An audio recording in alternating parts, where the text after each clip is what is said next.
Gimana? Karena kita biasa begini, kita mesti hidup kudus, kita harus hidup begini, kita harus seperti ini, harus saling mengasihi. Kan enak kalau ngomong gitu kan. Tapi ini terbalik nih, saya mau nanya. Kalau kita punya Tuhan dan Tuhan menyediakan segala sesuatu, kita mau keluar nggak dari rumah? Hah? Enggak ya? Tapi kan bukan itu yang saya bilang saya mau ngomong kan. Yang kita mau ngomong ini tentang pelayan kan. Begini. Karena konteksnya pelayanan, semua orang menyerahkan diri untuk melayani Tuhan. Seperti orang ini. Seperti anak bungsu ini. Apa yang dia buat? Sebenarnya dia di rumah Bapa, dia hanya menikmati semua yang dimiliki oleh Bapa. Dia nggak perlu apa-apa, tadi saya sudah gambarkan tadi itu. Iya kan? Dia nggak perlu melakukan sesuatu, sudah ada semua. Dia nggak perlu bekerja untuk mengumpulkan harta, sudah ada. Dia nggak perlu melakukan sesuatu, semua sudah ada di situ. Dia ada di situ, di rumah Bapaknya. Dia hanya menikmati. Tetapi kalau di rumah Bapa selalu ada aturan kan? Di rumah Bapa kan selalu ada aturan. Hei, kamu John, Son aja, kalau John kan ada nama orang lain. Son, ya, kamu ke sana lihat itu pelayan-pelayan itu bagaimana mereka bekerja. Ya, kamu ke ladang, ke kebun, kamu lihat bagaimana orang bekerja di sana. Apakah mereka bekerja dengan baik? Apakah ada di antara mereka yang sakit? Kamu lihat. Ada lihat nggak? Ada gandum yang tumbuhnya nggak bagus. Kamu lihat. Ya, kamu lihat ada domba yang sakit mungkin. Kamu lihat, Son, lihat Son. Di rumah Bapak ada aturan kan? Menikmati tapi ada aturannya. Yaitu engkau harus bekerja karena ada di rumah Bapak. Kalau di rumah Bapak itu harus bekerja. Di surga saudara kira saudara tidak bekerja? Bicara, mari bahas tentang talenta. Kalau orang itu punya talenta satu dan tidak lakukan, Tuhan ambil talenta itu berikan kepada orang yang punya talenta yang lebih dan dia akan kerjakan. Itu begitu seperti itu pekerjaan. Sehingga orang tanya pada saya, Pak Sony, apa nggak bosan di surga cuma nyanyi-nyanyi? Saya tanya siapa yang bilang ke Anda sampai di surga cuma nyanyi-nyanyi? Siapa yang bilang? Iya kan begitu, nggak ada. Nggak bosan Pak. Saya ini baru pulang dari Sulawesi kan. Ya, saudara kira saya bosan di sana? Enggak.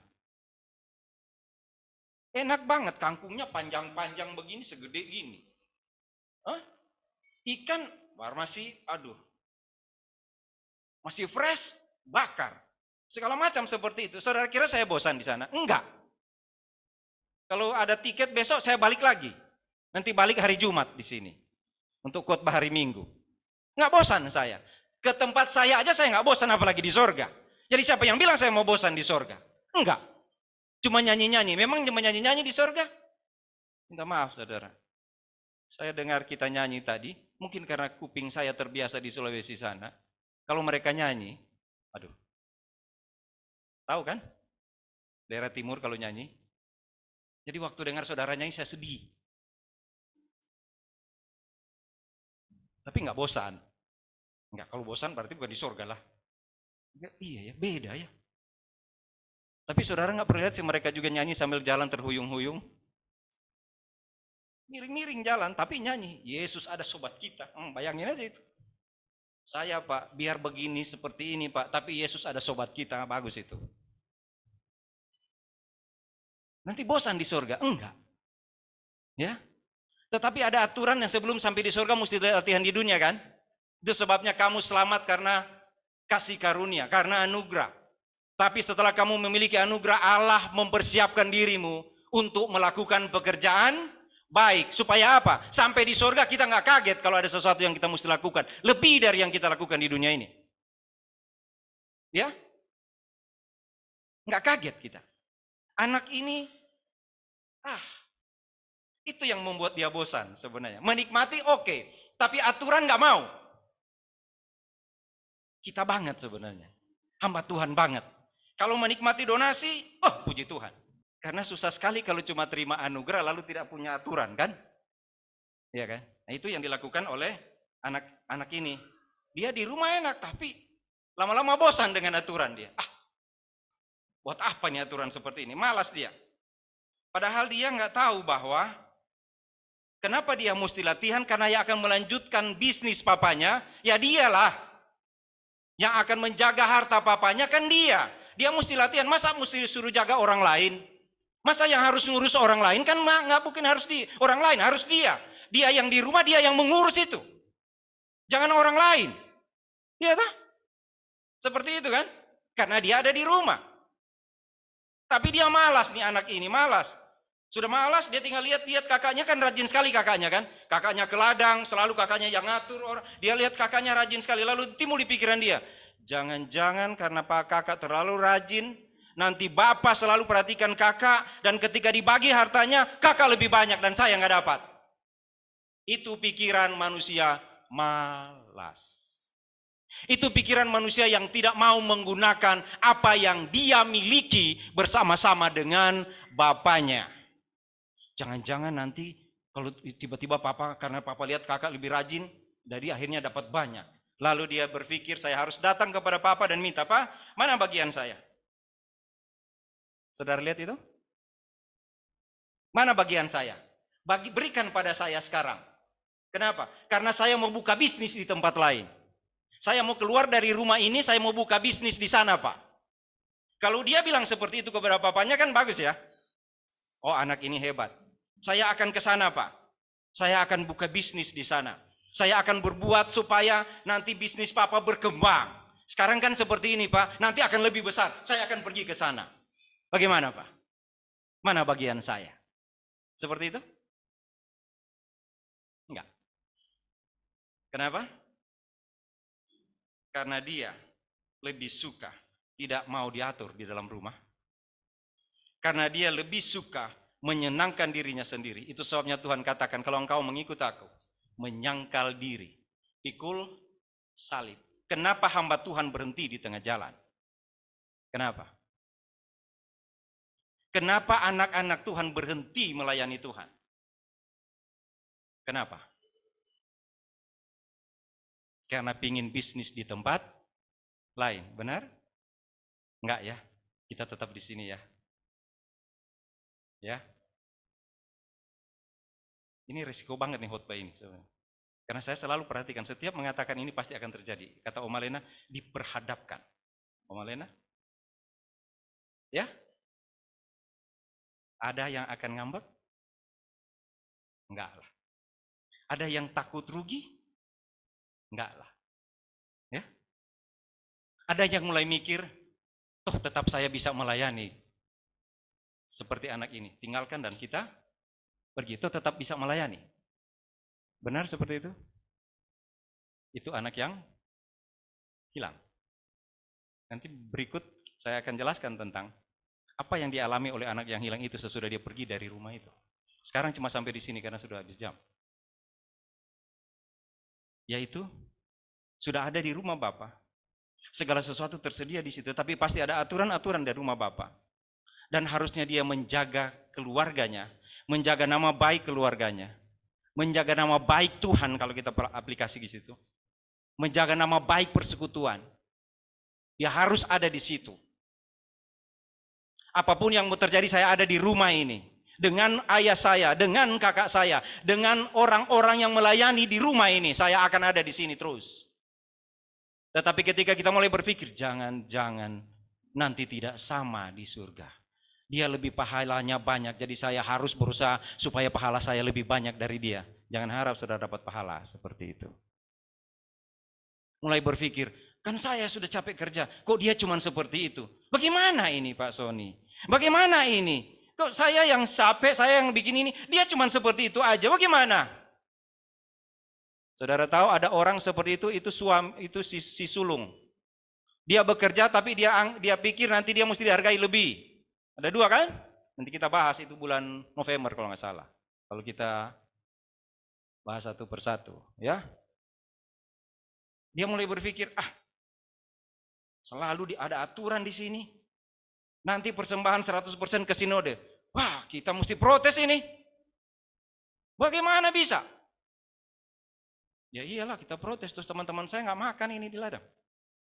Siapa yang kasih donasi ke mereka? Saya bilang ketemu dengan anak-anak STAM dan teman-teman pelayanan, saya bilang, Saya berdiri di sini pada waktu itu. Saya jalan dari sana.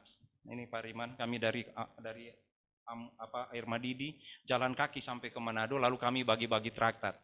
Di tempat di mana kami bagi traktat, di Sipurman, dekat Sipur itu, di situ sekarang gereja GAA Kolongan. Kami berdiri di situ dulu. Tidak sengaja kami berdiri bagi traktat dan berdoa, Tuhan, bagaimana mungkin sepanjang jalur ini akan ada gereja. Dan ada gereja itu sekarang.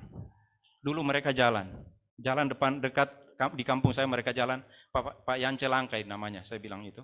Dia bilang gini ke saya waktu, Sony, kamu adalah jawaban doa. Dulu kami berdoa dengan Pak Das. Dulu kami berdoa, Tuhan, kasih orang di tempat ini kami injili dan dia akan dipakai Tuhan. Dan Tuhan jawab, saya orang itu. Ada banyak sekali doa yang disampaikan dan Tuhan selalu jawab. Saya berdiri di jalan di depan rumah saya. Saya bikin video, Ibu Yosi tegur saya, kenapa kamu di situ? Saya bilang, Yosi, kamu tahu, di sini saya berdiri dan saya tidak lagi melihat ke belakang.